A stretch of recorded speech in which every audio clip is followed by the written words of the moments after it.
আপনারা সবাই কেমন আছেন? আল্লাহর রহমতে আমরা অনেক ভালো আছি।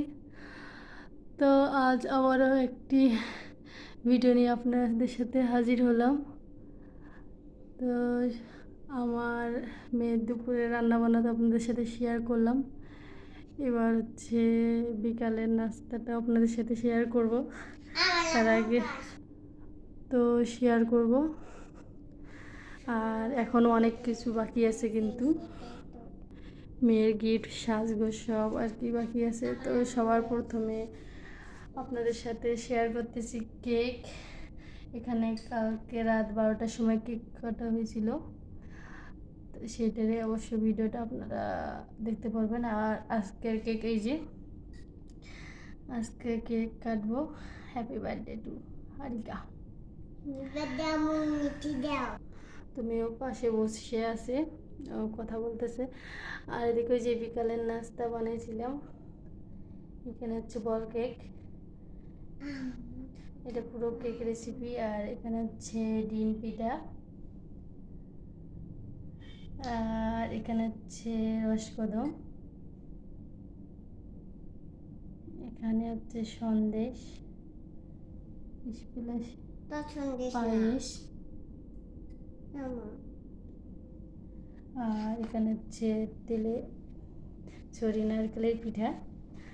তো এই তো এগুলো নয়, প্রায় আরও কিছু ফল আইটেম বাকি আছে যা এখনও কাটিনি, যে হচ্ছে আপুরা আসলে আর কি কাটবো, এখনও আসেনি, ওনারা আসতেছে। তো এগুলো দিয়েই শেয়ার করলাম। আর মেয়েকে তো এখনও সাজায়নি, জাস্ট শুধু একটা জামা পরছে।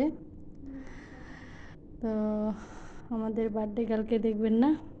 এই তো হাই বলে দাও, সবাইকে সালাম দাও, আসসালামু আলাইকুম দাও।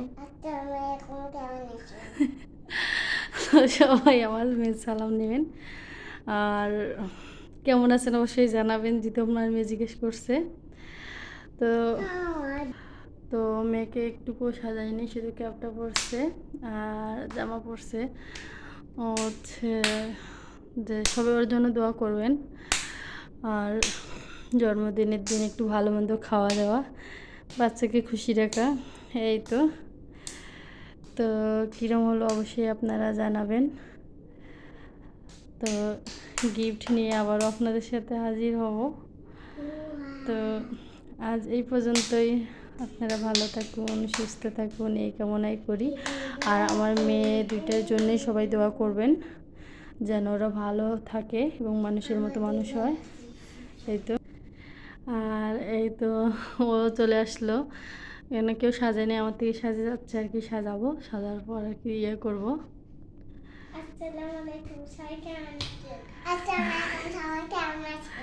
হয়তো দুই মেয়ে আবারও বললো। তো আমার দুই মেয়ের জন্য সবাই দোয়া করবেন। তো আপনারা ভালো থাকুন, সুস্থ থাকুন, আমাদের সাথেই থাকবেন আশা করি। আর এই পর্যন্তই, আল্লাহ হাফেজ।